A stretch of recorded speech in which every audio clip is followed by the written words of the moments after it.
कई बार लाइफ में ऐसी सिचुएशन आती है जब हम बहुत लो फील करते हैं और कुछ अच्छा भी नहीं कर पाते। And this is the time जब हमें मोटिवेशन की बहुत बहुत ज़रूरत होती है, जो हम खो चुके होते हैं। और फिर मोटिवेशन पाने के लिए आप कुछ स्पीच या मोटिवेशनल वीडियोस देखते हैं, जिससे आपको सिर्फ टेम्परेरी मोटिवेशन ही मिल पाती है। और फिर कुछ दिन बाद या कुछ टाइम बाद फिर से आपकी सिचुएशन वही आ जाती है। तो अब टेम्परेरी मोटिवेशन को छोड़कर हम हमेशा यानी परमानेंट मोटिवेट कैसे रहें, और यही मैं इस वीडियो में शेयर करने वाली हूँ with the example of a research. एक स्टडी कंडक्ट की गई by a Columbia University professor Claudia M Muller. उन्होंने इस रिसर्च में 5th ग्रेड स्टूडेंट्स को लिया और इन स्टूडेंट्स को काफ़ी सारे पजल्स सॉल्व करने के लिए दिए। And she found that students scored very well. फिर जब स्टूडेंट से पूछा गया तो उनमें से आधे स्टूडेंट्स ने कहा कि उन्होंने बहुत हार्ड वर्क किया, इसलिए they scored high. And half of the students said वो स्मार्ट हैं और ये स्मार्टनेस गिफ्टेड है, इसलिए उन्होंने हाई स्कोर किया। उसके बाद फिर से प्रोफेसर ने उन सेम स्टूडेंट्स को पजल सॉल्व करने के लिए दिए, बट दिस टाइम उन्होंने इस पजल्स में 3 टाइप्स ऑफ पजल सेट किए, जिसमें से एक था सबसे इजी, एक था थोड़ा सा मुश्किल, and the third one is extremely challenging. और इसके बाद जो पता चला वो बहुत ही इंटरेस्टिंग था।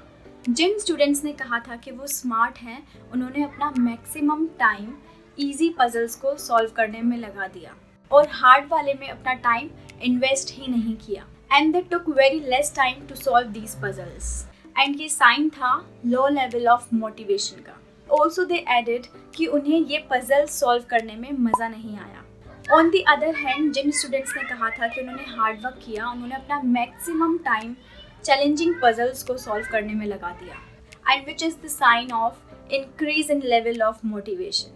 एंड इन द एंड इन स्टूडेंट्स ने कहा कि उन्हें ये सॉल्व करने में बहुत मज़ा आया। तो इसी के थ्रू हम बात करते हैं एक कंसेप्ट की, which is known as locus of control. This concept believes in कि हमारी लाइफ में हमारा पूरा कंट्रोल होता है और आप खुद ही रिस्पॉन्सिबल होते हैं उन सारी चीज़ों के लिए जो आपके साथ होती हैं। तो इस कंसेप्ट के 2 टाइप्स हैं। First is external locus of interest and second one is internal locus of interest.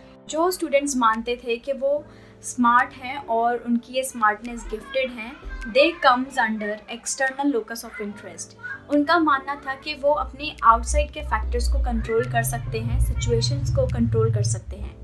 Where as Jin students ने अच्छा करने का रीज़न हार्ड वर्क को बताया, they comes under internal locus of interest.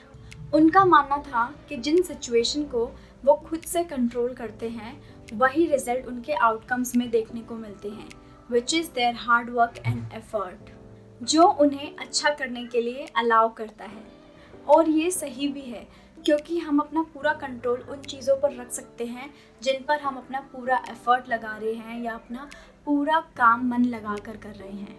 और सेम ऐसी बहुत सारी स्टडीज़ की गई जिसमें इंटरनल लोकस ऑफ इंटरेस्ट को ही मोटिवेशन का की माना गया। हमारे लिए ये बहुत ज़रूरी है फील करना कि हमारी लाइफ में हमारा पूरा कंट्रोल है, और अगर हम ये समझ लें तो शायद हमें टेम्परेरी मोटिवेशन की कभी ज़रूरत ही ना पड़े। जैसा हम पुट ऑन करेंगे वैसा ही रिजल्ट हमें मिलेगा, और ये सिर्फ हमारे एक्शन ही है जो हमें हमेशा मोटिवेट कर सकते हैं, क्योंकि बाकी सब टेम्परेरी है।